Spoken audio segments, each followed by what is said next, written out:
Back, yeah, back again. What are fight weeks like for you now, right? I mean, all the weird things that have happened over the years and everything. I mean, is a fight week nerve-wracking? Is it exciting? Like, what's it like for you?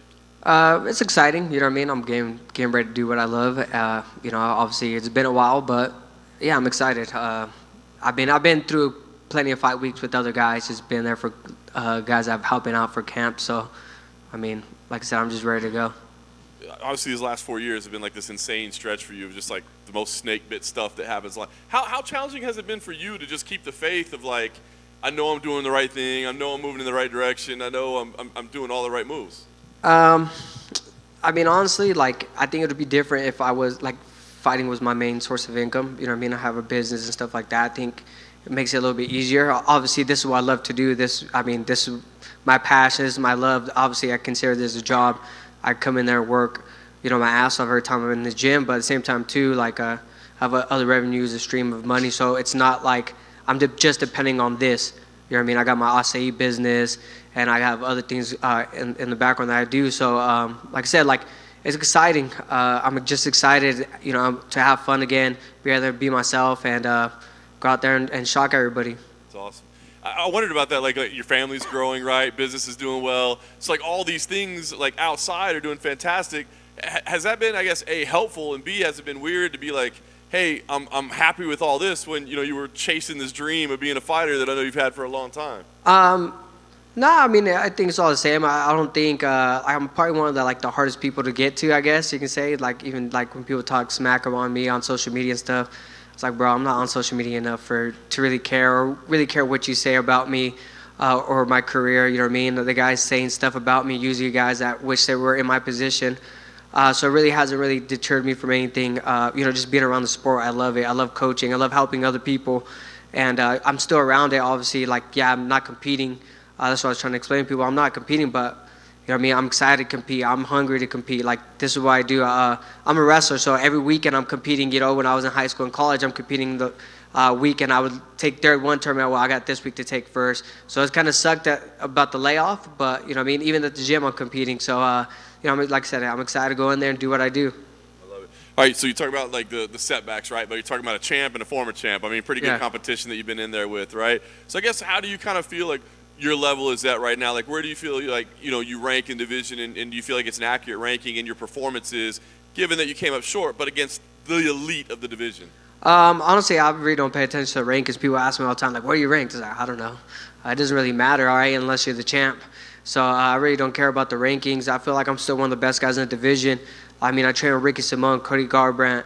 I train with other guys. I've trained with Chito Vera, trained with those guys, and I hold my own against them. So I know I'm still one of the best guys in the world. I haven't been out to prove it. I lost to Davison and lost to Pantoja, two of the best guys in the division. Davison, obviously one of the best in the division. Now he's moved up and he's still having success. And Pantoja, one of the best guys in the division right now, and he's on his, he just beat Brandon Moreno, and then he beat Brandon Royval.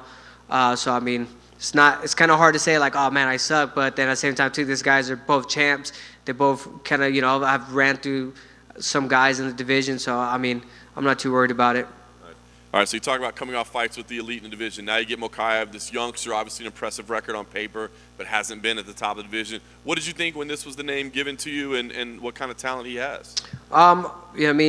He's tough, man. He's one of the best guys in the world. I mean, obviously he goes in there and proves it.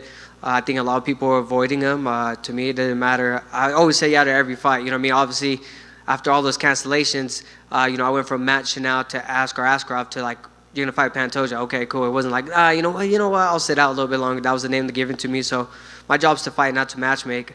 So I'll take whatever they give me and whatever they offer. I feel like he's tough, man. It's gonna be a good challenge. I feel like his wrestling and grappling obviously matches up well with mine. I'm excited to test myself against someone that likes to wrestle and likes to grapple. So I expect a lot of scrambles in this fight, a lot of high pace grappling in this. In this matchup, so I'm ready.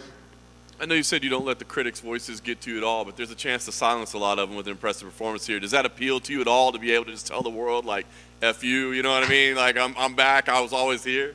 No, really. Honestly, I always tell people I can care less what people think about me. If I did, I would be just like everybody else. Like, fuck, I get on social media. I've had people talk shit on me in social media. I've had people freaking DM me. So I just laugh at it. I think one of the like lighter-hearted guys. I know people get really offended by it. I mean, even when Marcel will post a picture of me and someone puts something about me and shit, I'll be on the same card. I just fucking comment on it like laughing faces, like, fuck, he got me on that one. You know what I mean?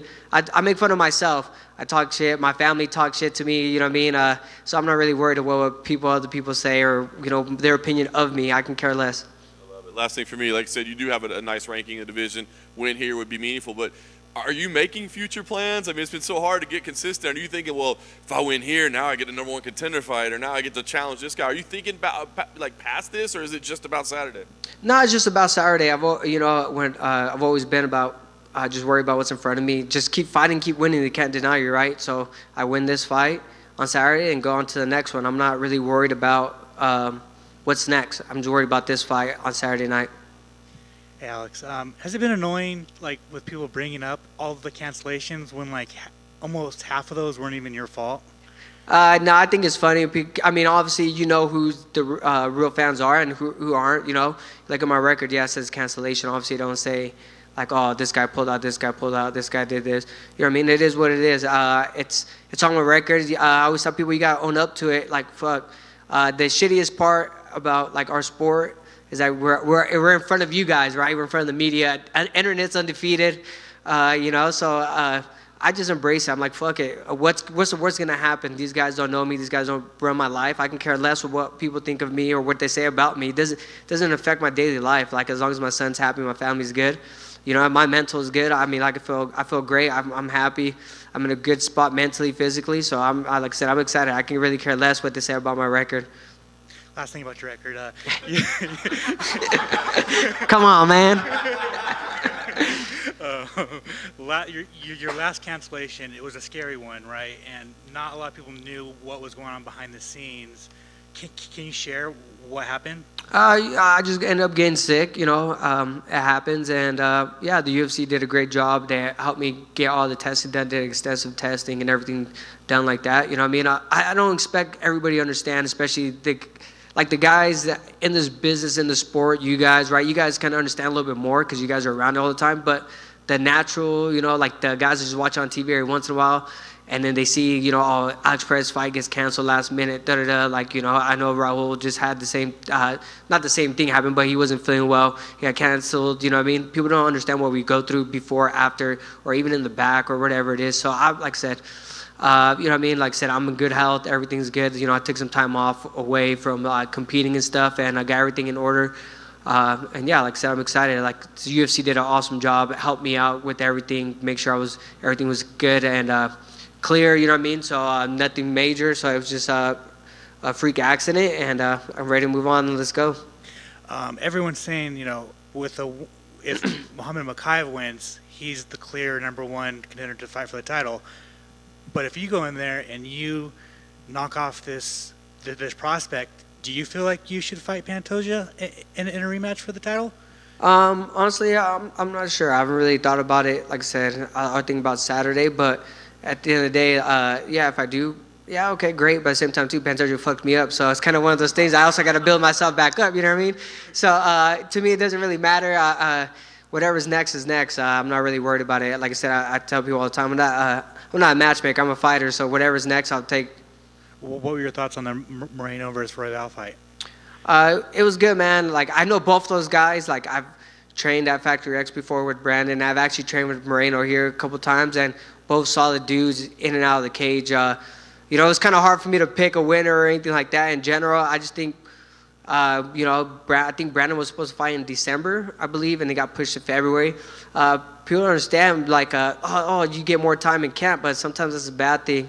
I just think he had an off night. I mean, best guys in the world, you just don't know what's going to happen. It's never going to be guaranteed, like, this guy's ranked 1, this guy's ranked 2, so number 1 guy's going to win or whatever. I think it's an off night, you know what I mean? I don't take anything away from Brandon Royval. He came out there like a dog. Because Pantoja fight kind of slowed him down a little bit. I think he kind of wasn't himself in that fight, but I think he kind of came back too. So like, props to Royval on freaking coming back to being himself. And Brandon's a champion. He's gonna be back. He's gonna be grinding again. I just think he deserves some time off, and he'll get back in there. How's it been living in Las Vegas? It's all right, man. It's not too bad. I live kind of close to the PI, so it's not crazy. It's not like Las Vegas where everybody's all crazy, but I don't mind it.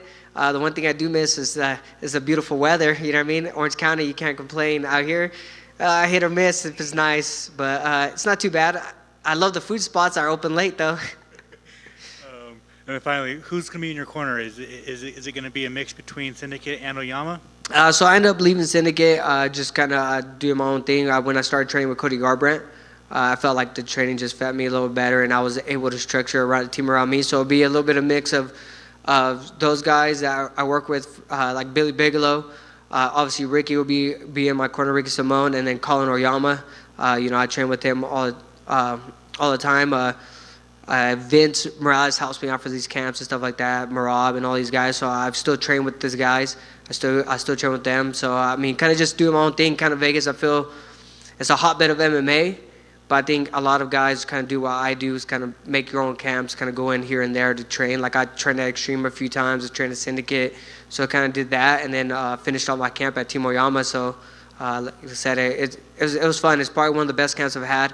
Just mentally, physically, I feel probably the best I've felt in a really long time. Thanks, man.